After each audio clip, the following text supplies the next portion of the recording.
The morning sun filtered through the stained glass window of the Hartford kitchen, casting pools of amber and crimson across the marble countertop.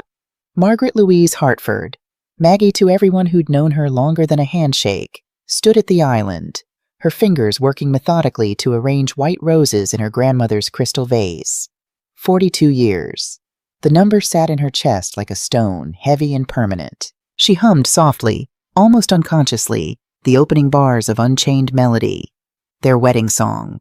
Bill had been so nervous that day, fumbling with the ring, his hands shaking so badly she'd had to help him slip it onto her finger. The memory made her smile, though the smile didn't quite reach her eyes anymore. The scent of apple pie filled the kitchen, cinnamon and butter and something warm that smelled like home. She'd been up since 5:30, mixing the dough by hand the way her mother had taught her, peeling Granny Smith's until her fingers were sticky with juice. Bill loved her apple pie, used to love it anyway. These days, she wasn't sure what Bill loved. "Morning, sweetheart," she practiced, though he wasn't home yet. He'd left early for his morning walk, or so he'd said. Lately, everything Bill did came with an "or so he said" attached to it. The roses looked perfect in the vase, their petals still tight and pristine. White roses for purity, for new beginnings. She'd bought them herself yesterday when the bouquet Bill was supposed to order never showed up. The florist had been apologetic. No order under Hartford, sorry ma'am, but Maggie had just smiled and picked out the roses herself. After 42 years, you learn to fill in the gaps. She heard the front door open, heard Bill's footsteps in the hallway, heavier than they used to be. Everything about Bill was heavier these days. His silences, his sighs, the way he looked at her like she was a stranger who'd overstayed her welcome in his house. "Coffee's ready," she called out, checking her reflection in the microwave door. Hair pulled back in a neat silver bun, pearls at her throat, the ones her grandmother had left her. She looked like someone's idea of a proper wife. Maybe that was the problem. Bill walked into the kitchen and Maggie's practiced smile faltered. He wasn't in his walking clothes. He wore the charcoal suit, the one he saved for important meetings. His face was set in that expression she'd come to dread, jaw tight, eyes fixed somewhere over her shoulder. "I made your favorite," she said, gesturing to the pie cooling on the rack. "Thought we could have a slice with breakfast. Celebrate properly." "Margaret." His voice was flat. Not Bill's voice at all, but the voice of William Hartford, retired senior engineer, the man who'd spent 40 years building things designed to last. "We need to talk." Her hands stilled on the coffee pot. "Of course. Sit down, I'd rather stand." The room seemed to tilt slightly. Through the window she could see Mrs. Chen. No, wait. Their neighbor was Mrs. Patterson, watering her roses. Normal Tuesday morning. Nothing wrong at all. Bill pulled a manila envelope from his briefcase and set it on the counter between them, next to the vase of white roses. It landed with a sound like thunder. "I've filed for divorce," he said. "This is your copy." The words came from very far away, like he was speaking underwater. Maggie looked at the envelope, at the roses, at the pie she'd been up since dawn making, at her hands, still gripping the coffee pot. What?" "You heard me." Bill's voice was cold, clinical, the voice he used to use with contractors who'd screwed up.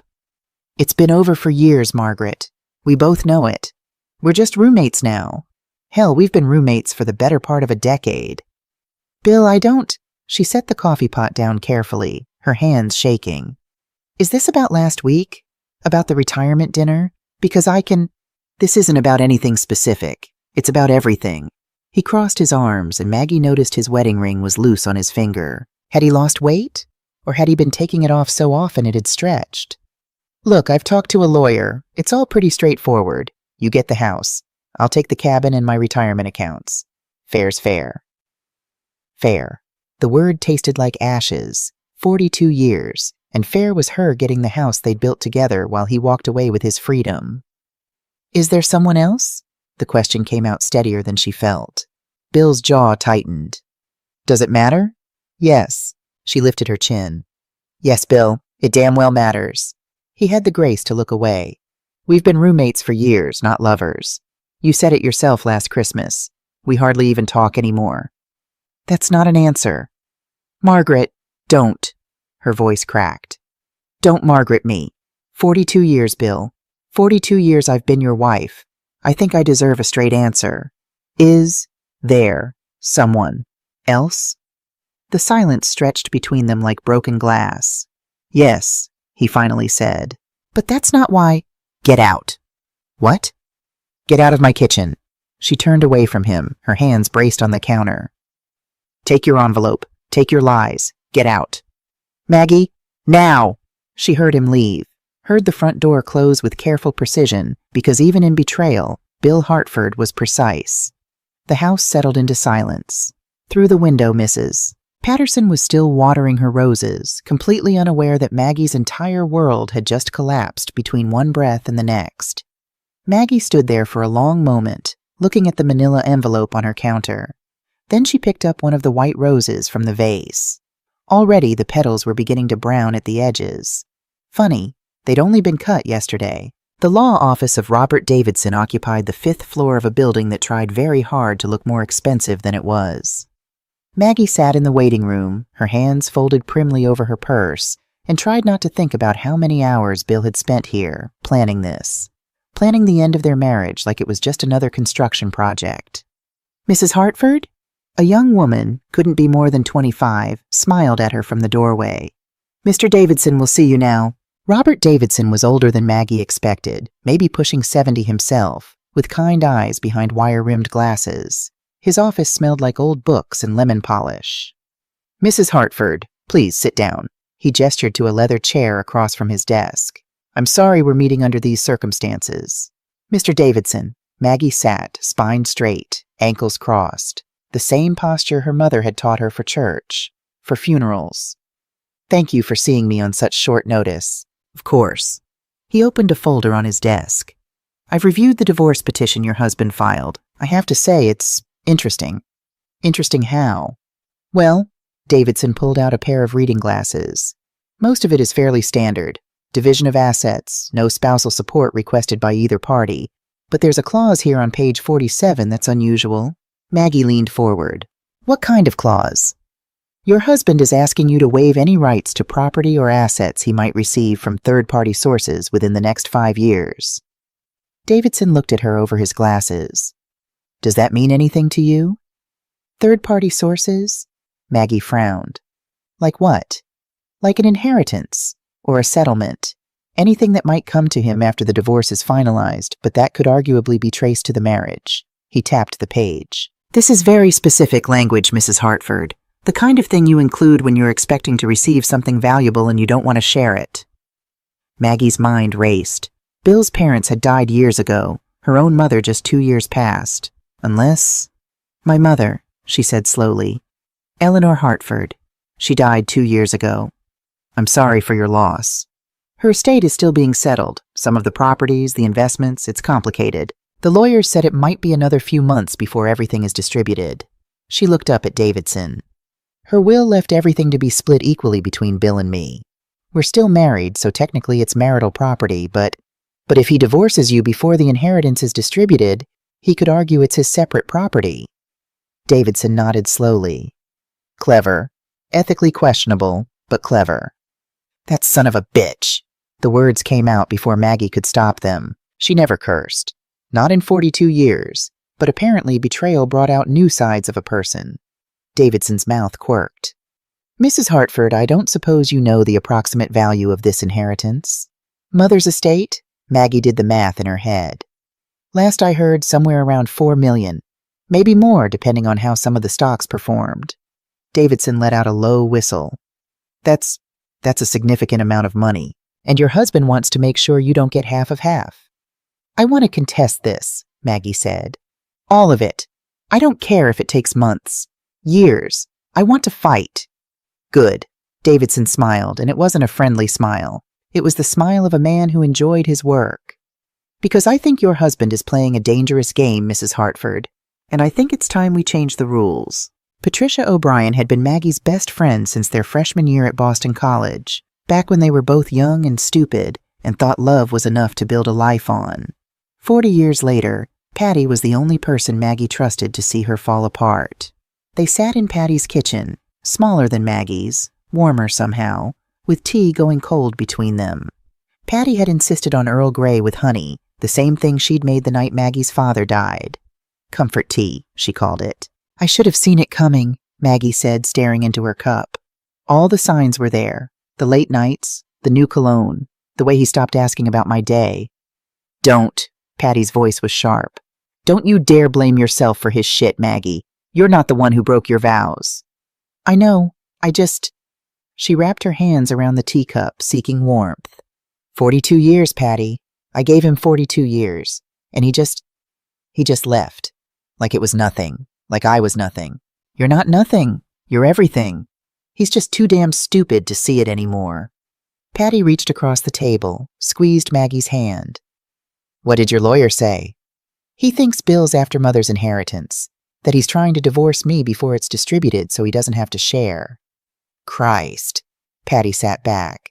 I mean, I always knew Bill was practical, but that's cold, Mags. That's stone cold. There's someone else, too. Of course there is. There's always someone else. Patty's laugh was bitter. Let me guess. Young, blonde, doesn't know a Roth IRA from a hole in the ground. I don't know yet. Mr. Davidson suggested hiring a private investigator. Do it. Patty leaned forward. Look, I know you, Maggie Hartford. You're thinking about dignity and taking the high road and all that Catholic guilt your mother beat into you. But screw that. You want to know who she is. You need to know. It feels... Maggie searched for the word. Dirty. Like I'm stooping to his level. No, honey. His level is screwing around behind your back for God knows how long while you made him apple pie and pretended everything was fine. Your level is protecting yourself. Patty's eyes softened. You taught English for 30 years. You taught those kids about justice and truth and standing up for yourself. Time to take your own lesson. Maggie thought about the manila envelope on her kitchen counter, about the clause on page 47, about Bill's face when he'd said, "Does it matter?" You're right, she said quietly. You're absolutely right. Damn straight I am. Patty raised her teacup. To new beginnings. To new beginnings? Maggie clinked her cup against Patty's, and for the first time in 5 days, she felt something other than grief. She felt angry. And anger, she was learning, was so much better than despair. Detective James Thompson's office was nothing like Maggie had imagined. She'd pictured something out of a noir film, dark wood, Venetian blinds, a bottle of whiskey in the desk drawer.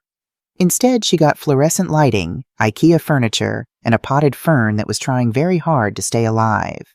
Thompson himself was younger than his gruff phone voice had suggested, maybe mid-40s, with the solid build of a former cop and eyes that didn't miss much. Mrs. Hartford. He stood when she entered, offering his hand. Thanks for coming in. Coffee? No, thank you. Maggie sat in the chair across from his desk. I appreciate you making time for me, Detective. Just Thompson is fine. I'm not with the force anymore. He pulled out a legal pad. Your lawyer filled me in on the basics. 42-year marriage, husband filed for divorce, you suspect infidelity. That about right? Yes. And you want to know who she is. Maggie hesitated. Did she? Part of her wanted to stay in blissful ignorance, to pretend Bill had left her for some abstract concept of freedom rather than an actual flesh-and-blood woman. But Patty was right. She needed to know. I want to know everything, she said. Who she is, how long it's been going on, whether... She swallowed hard. Whether he loves her. Thompson's expression softened. Mrs. Hartford, Maggie, can I be straight with you? Please. In my experience, that last question, it doesn't matter much. Whether he loves her or not, he still cheated. He still lied. And he's still trying to screw you out of an inheritance. Thompson leaned forward. What matters is what you're going to do with the information once you have it. I'm going to fight, Maggie said. For what's mine. For what I'm owed after 42 years. Good. Thompson nodded approvingly. Then let's get to work. I'll need access to your financial records, phone bills, credit card statements, anything that might show a pattern. I brought copies. Maggie opened her purse, pulled out a folder thick with papers. 3 years' worth. I figured that was a good place to start. Thompson's eyebrows rose. You came prepared? I was a high school English teacher for 30 years, Detective Thompson. I know how to do research. She pushed the folder across his desk. That's just the beginning. I want you to follow him. Photograph him. I want documentation of everything. This isn't going to be pretty, Maggie. I know. She stood, straightening her coat. But then again, neither is being left for someone half your age after giving your entire life to a man. Sometimes you have to face ugly truths to get to something better. Thompson stood as well, respect clear in his eyes. I'll call you in 48 hours with a preliminary report.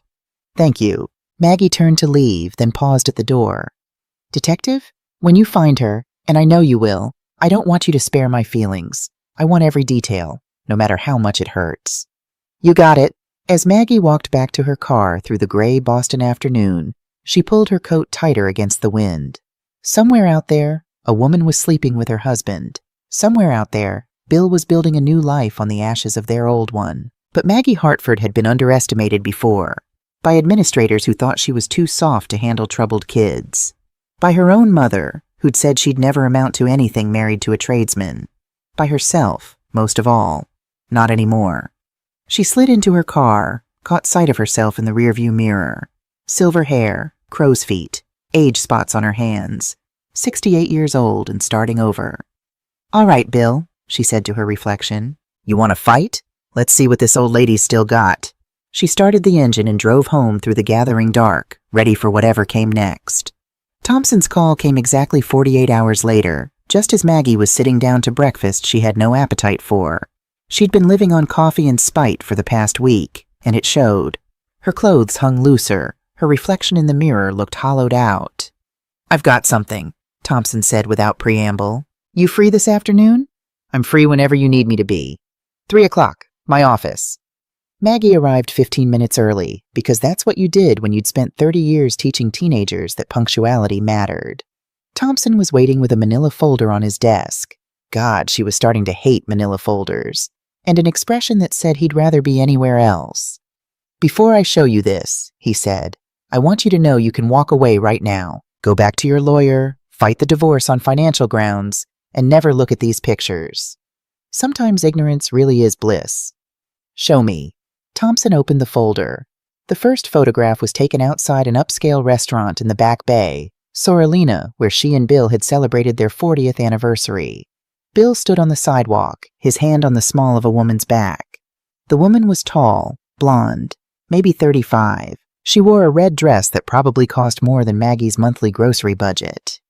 Her name is Veronica Sinclair, Thompson said. 35 years old, interior designer. She did some work for your husband's company about 3 years ago. 3 years? Maggie's voice was flat. They've been together 3 years? At least 18 months that I can confirm, maybe longer. He spread out more photos. Bill and Veronica at a hotel, walking hand in hand through the common, laughing at some private joke. I'm sorry, Maggie. She picked up one of the photos.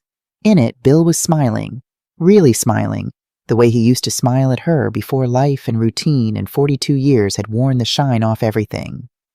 When had she last seen him smile like that? There's more, Thompson said quietly. Of course there is. He pulled out another set of documents. Credit card statements.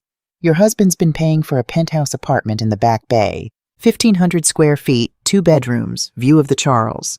Rent's $4,000 a month. $4,000. They'd fought over a $100 phone bill just last year, Bill complaining about unnecessary expenses, and he'd been spending $4,000 a month on a love nest. Jewelry from Tiffany's, Thompson continued.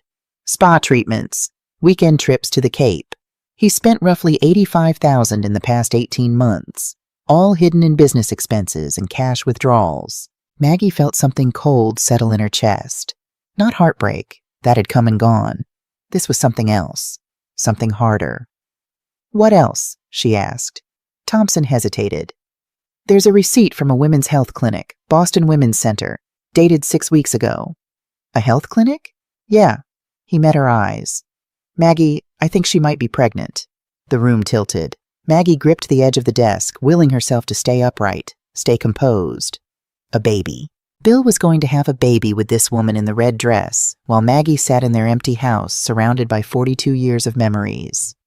I need a minute, she managed. Take all the time you need. But there wasn't enough time in the world to process this. Maggie stood, walked to the window, looked out at the gray Boston afternoon. Somewhere out there, Veronica Sinclair was carrying Bill's child. Maybe their second chance at everything. Meanwhile, Maggie was just, what? The first draft? The practice wife? Keep digging, she said finally. I want to know everything about her. Where she went to school, who she dated before Bill, everything. You sure? I'm sure. A week later, Thompson called again. This time, his voice had an edge to it. You need to come to my office, now. What did you find? Not over the phone. 20 minutes later, Maggie sat across from Thompson again. This time, the folder on his desk was twice as thick. I ran a full background check on Veronica Sinclair, he said. And Christ, Maggie, this woman is a piece of work. What do you mean? Thompson pulled out a photograph. This is Gerald Hutchinson, 72 years old, retired real estate developer. He and Veronica were involved for about 2 years. She got pregnant, they married, she filed for divorce 14 months later. Okay. She walked away with a settlement of $1.2 million plus $12,000 a month in child support. Thompson pulled out another photo. This is Marcus. He stopped, cursed. Sorry, this is Richard Chen, 65, investment banker. Same pattern. Relationship, pregnancy, quick marriage, quicker divorce. She got $900,000 from him plus child support. Maggie stared at the photographs. She's done this before, twice. Yeah, and here's the kicker. Both times she started seeing someone new before the divorce was even finalized. Thompson leaned forward. Maggie, I don't think this woman loves your husband. I think she sees a retirement plan with a pulse. Does Bill know? I doubt it. She's smart. Uses different last names, keeps a low profile. But it's all there if you know where to look. He pushed the folder toward her. The question is, what are you going to do with this information? Maggie looked at the photos spread across the desk.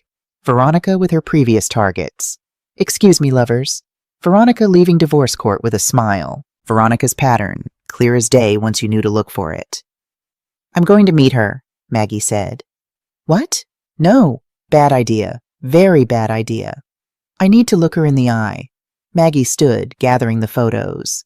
I need to understand what she sees in him, or what she sees in his bank account. Maggie, don't try to talk me out of this, detective. I've made up my mind. Thompson sighed. You're going to do what you're going to do, but for what it's worth. Be careful. This woman is a professional. She's not going to react the way you think. Good, Maggie said. Neither am I. The invitation was delivered by email, polite, brief, utterly civilized. Ms. Sinclair, I wonder if you might have time for tea this Thursday. There are some matters regarding William Hartford I'd like to discuss. Margaret Hartford. The response came within an hour. Mrs. Hartford, I'd be happy to meet. Shall we say 3 p.m. at the Taj? Veronica. The Taj, of course. Because why meet at Dunkin' when you could have tea at a place that charged $12 for a scone? Thursday afternoon found Maggie sitting in the lobby lounge of the Taj Hotel, wearing her best cashmere sweater and the pearl earrings Bill had given her for their 30th anniversary. She'd taken extra care with her appearance, not to impress, but to show that she wasn't broken. Bent, maybe. Bruised, certainly, but not broken. Veronica arrived exactly on time. She was even more beautiful in person, all long limbs and golden hair, and the kind of effortless elegance that came from good genetics and better trainers. And yes, there was a bump, small but visible under her fitted dress. Mrs. Hartford. Veronica extended her hand. Thank you for suggesting this meeting. Her handshake was firm, confident, the handshake of a woman who knew exactly what she was worth and wasn't afraid to collect. Ms. Sinclair, please sit down. Maggie gestured to the chair across from her. A server materialized, and they ordered Earl Grey for Maggie, chamomile for Veronica, of course, herbal tea for the baby. They sat in silence while the tea was prepared and served. The air between them hummed with tension. I suppose you're wondering why I asked you here, Maggie said finally. I have some idea. Veronica stirred honey into her tea with careful precision. You want to understand why Bill chose me over you? Actually, no. Maggie smiled, and it wasn't a kind smile. I already know why. What I'm curious about is whether you actually love him, or if this is just business as usual for you. Veronica's hand stilled on her teaspoon. Excuse me? Let's not play games, Ms. Sinclair. Maggie pulled a slim folder from her purse and placed it on the table between them. Gerald Hutchinson, Richard Chen, both significantly older, both wealthy, both divorced you within 2 years. both providing substantial child support payments.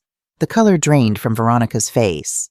I have to say, Maggie continued conversationally, it's an impressive operation. Get pregnant, marry quickly, divorce before he realizes you never loved him in the first place. How much are you hoping to get from Bill? 2 million? 3? You don't know what you're talking about. Veronica's voice was tight, controlled. Don't I? Because I'm looking at a pattern here. 3 older men, 3 pregnancies, 3 divorces. You're not having a baby out of love, Ms. Sinclair. You're having a pension plan. You bitter old bitch. Veronica's composure cracked. You think you're so clever? Bill chose me. He was miserable with you for years. All you did was make him feel old and trapped, and yet here you are, pregnant with his child, while he's asking me for a divorce so he can marry you. How romantic. Maggie took a sip of her tea. Tell me, does he know about Gerald and Richard? Does he know that your pattern is to bail within 2 years? I love him, Veronica said, but her voice wavered. Do you? Maggie leaned forward. Because I have something you might want to see.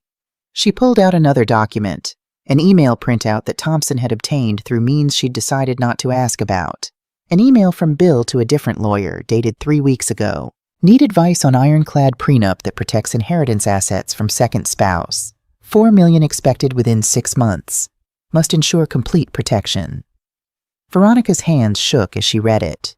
When she looked up, there were tears in her eyes, but Maggie couldn't tell if they were real or calculated. He's planning to protect his inheritance from you, Maggie said quietly. The same inheritance he's trying to steal from me. He'll marry you, let you have the baby, and make sure you can't touch a penny of that $4 million. You'll get child support, sure, but not the big payday you're expecting. Why are you showing me this? Veronica's voice was barely a whisper. Because I'm making you an offer. Maggie folded her hands on the table. Help me expose him. Testify about the prenup, about his intentions. In exchange, I'll make sure you get a fair settlement, as the mother of his child, not as his wife. I'll even help your lawyer argue for increased child support. You'd help me? After you what? Slept with my husband? Please. You're not the first woman to be dazzled by Bill Hartford's checkbook, and you probably won't be the last. Maggie's smile was sharp.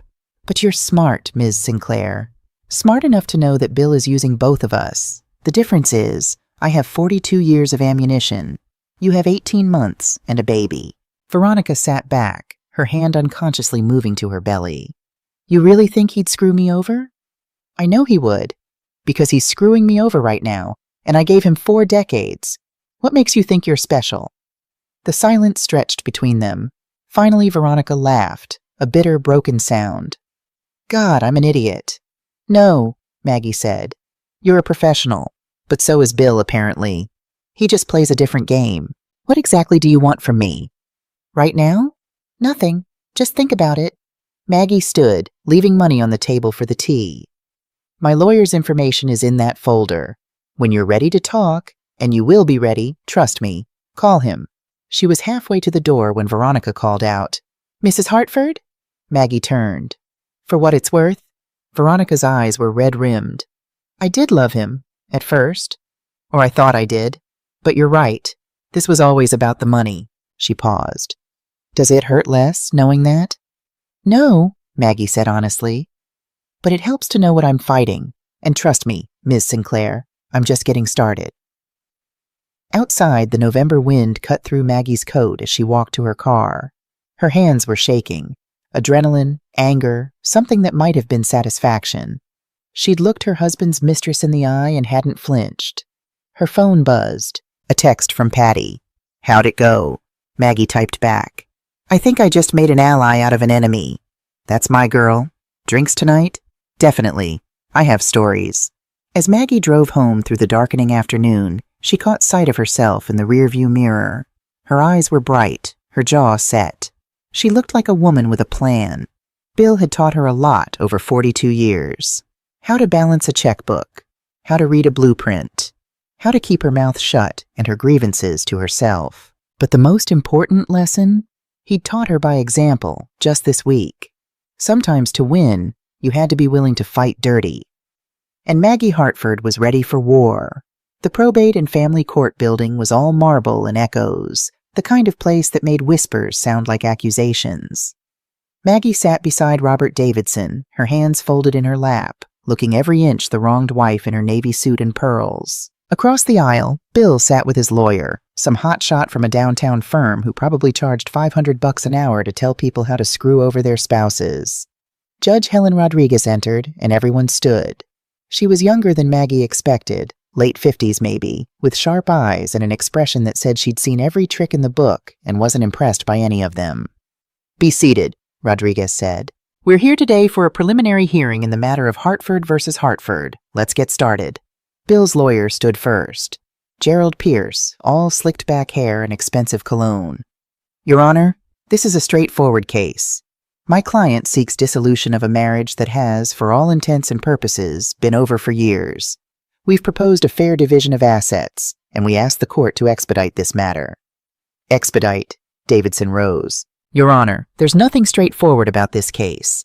My client has reason to believe Mr. Hartford has been systematically hiding assets and planning to defraud her of rightful inheritance.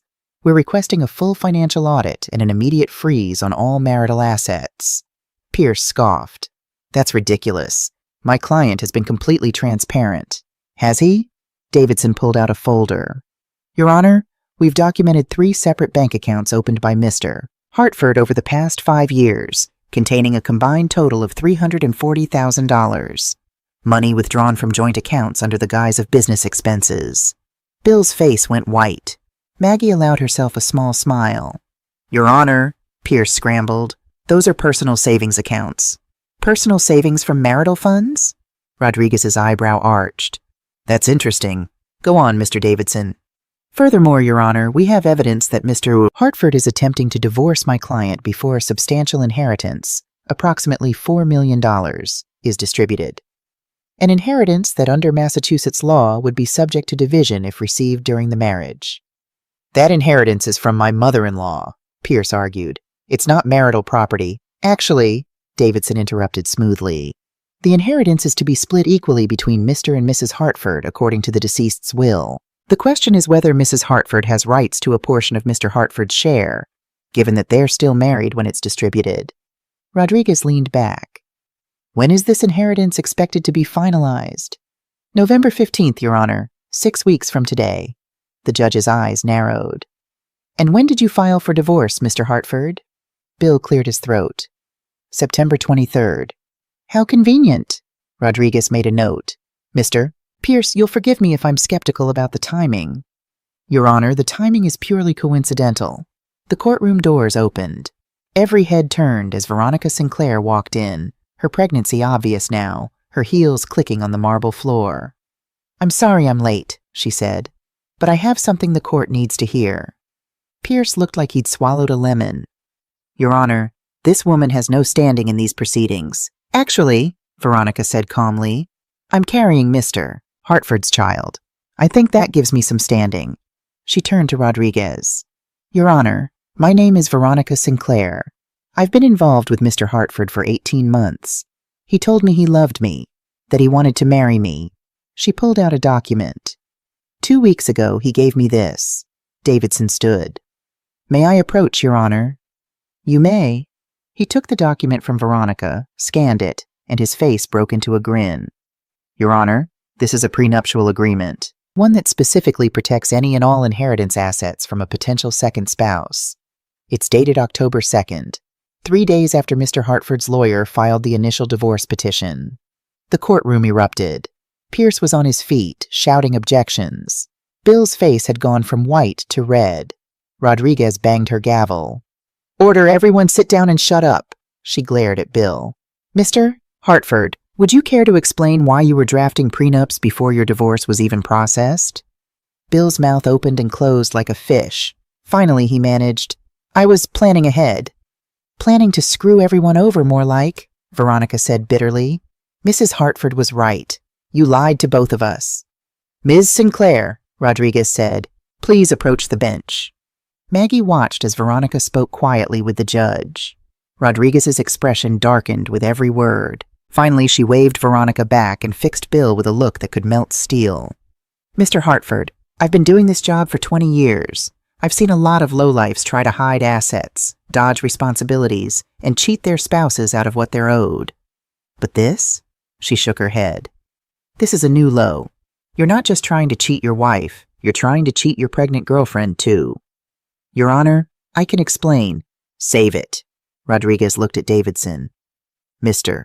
Davidson, you'll get your audit. And effective immediately, I'm freezing all assets. Bank accounts, retirement funds, property, everything. Neither party can sell, transfer, or withdraw more than $500 without court approval. She turned to Bill. And you, Mr. Hartford, will submit a complete financial disclosure within 30 days. Every account, every investment, every penny. Do I make myself clear? Yes, Your Honor, Bill mumbled. Good. We'll reconvene in 8 weeks for the full hearing. In the meantime, you'd better pray your lawyer can figure out how to dig you out of this hole. Because from where I'm sitting, you're looking at a very expensive divorce. Rodriguez banged her gavel. We're adjourned. As people filed out, Maggie caught Veronica's eye.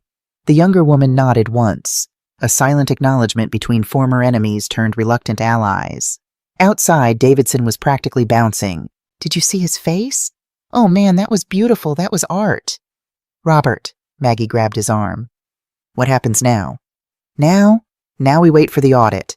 But Maggie, I gotta tell you, this is good. This is really good. Rodriguez is pissed, and when she's pissed, she doesn't forget. He grinned. Your husband just went from holding all the cards to holding jack squat. Maggie nodded slowly, letting it sink in. For the first time in months, she felt something other than anger or grief. She felt hope. The audit took 3 weeks and cost Bill $30,000. The results were delivered in a bound report that read like a crime thriller.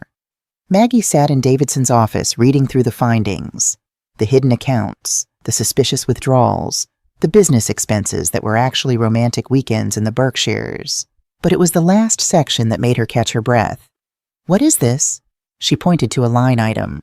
$850,000 to Florida Sun Properties? That, Davidson said grimly, is where things get interesting. Turns out Bill invested in a real estate development in Miami 3 years ago. The development went belly up.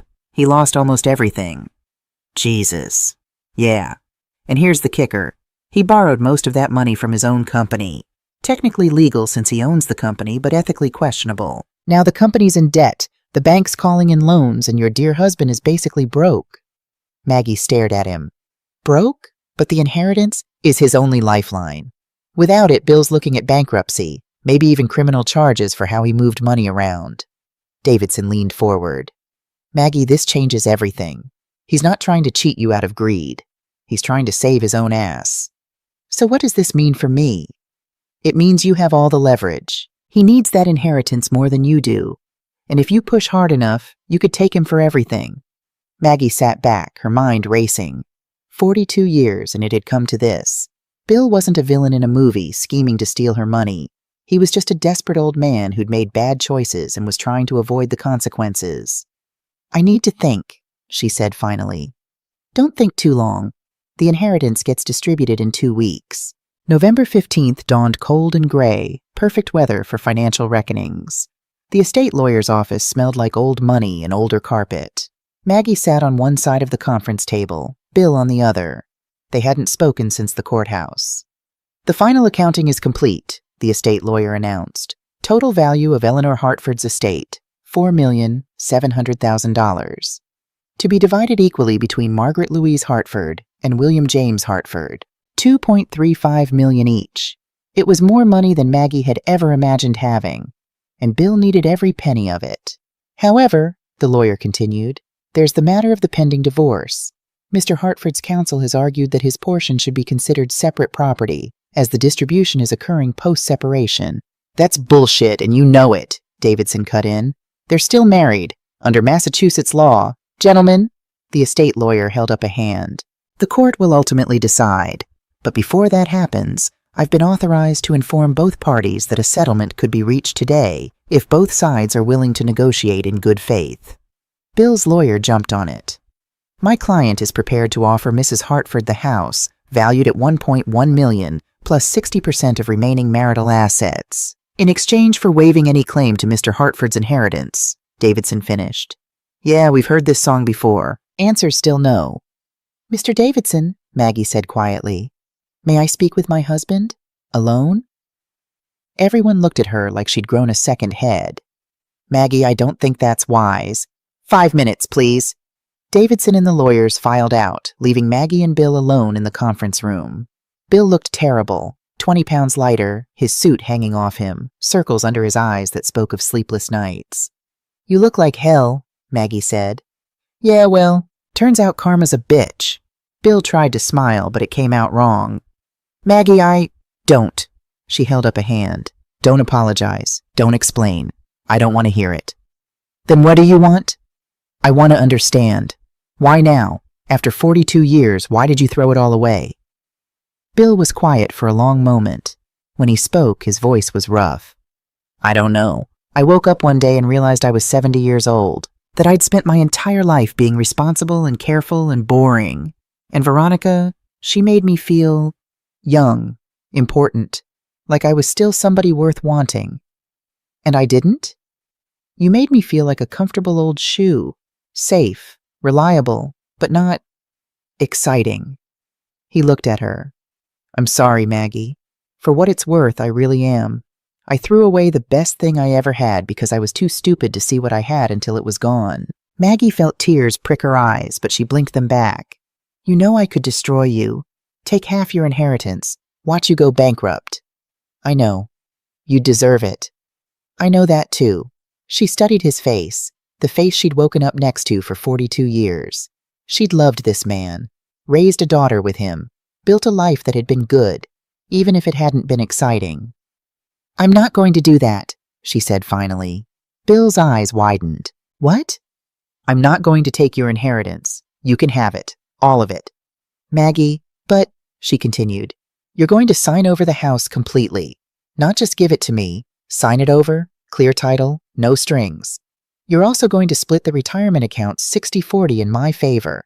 And you're going to set up a trust fund for Anna. $500,000 for her education. Non-negotiable. I can do that. Yes. Thank you, Maggie, thank you. I'm not finished. Her voice was steel. You're also going to sit down with Jessica and Anna and apologize. Really apologize. For the lies, for the betrayal, for the example you set. You're going to tell them you were wrong and that they deserve better from you. Bill nodded, tears streaming down his face now. Anything. I'll do anything. And one more thing. Maggie stood. I never want to see you again. Not at holidays, not at birthdays, not at Jessica's place.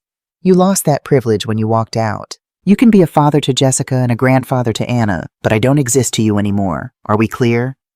Crystal. Good. She walked to the door, then paused. For what it's worth, Bill, I forgive you. Not because you deserve it, but because I deserve to be free of you. She left him there, sobbing into his hands, and didn't look back. 1 year later, the cottage in Maine was small but perfect, white clapboard with blue shutters, a garden full of roses, and a view of the ocean that took Maggie's breath away every single morning. She sat on her porch now, watching the sunrise paint the water gold and pink, a cup of coffee warming her hands. Her phone buzzed. A text from Jessica. Mom, Anna got accepted to Harvard. Full ride. She says it's because of Grandma Maggie's trust fund giving her confidence to apply. We're so grateful. Maggie smiled, typing's back. Tell her congratulations. I'm so proud of her. The book in her lap, her memoir, was almost finished. The publisher said it had potential to be a bestseller. A story of love, betrayal, and finding yourself at 68, the working title read. Patty said it was too wordy. Maggie thought it was perfect. More coffee? Patty emerged from the cottage, holding the pot. Please. Maggie held out her cup. Patty had moved in 6 months ago. Temporarily, she'd said, until she found her own place. They both knew she was never leaving. Heard from Bill? Patty asked, settling into the other chair. Not directly. Jessica says he's doing okay, working part-time, living in a small apartment. He sees Anna once a month. Maggie shrugged. He's surviving. Good. Bastard deserves worse, if you ask me. Maybe. Maggie looked out at the ocean. But I don't think about him much anymore. Isn't that strange? 42 years and now he's just background noise. Not strange. Healthy. Patty clinked her cup against Maggie's. To new beginnings. To new beginnings. They sat in comfortable silence, watching the waves roll in. Somewhere behind them, Maggie's phone buzzed again. Probably the book club ladies, arguing about next month's selection. Or her art teacher, confirming Tuesday's class. Or any one of the dozen new friends she'd made in this little coastal town where nobody knew her as Bill Hartford's ex-wife. Here she was just Maggie, teacher, artist, writer, friend. A woman who'd survived heartbreak and come out stronger on the other side. She looked down at the necklace around her throat, her old wedding ring, melted down and recast as a rose pendant.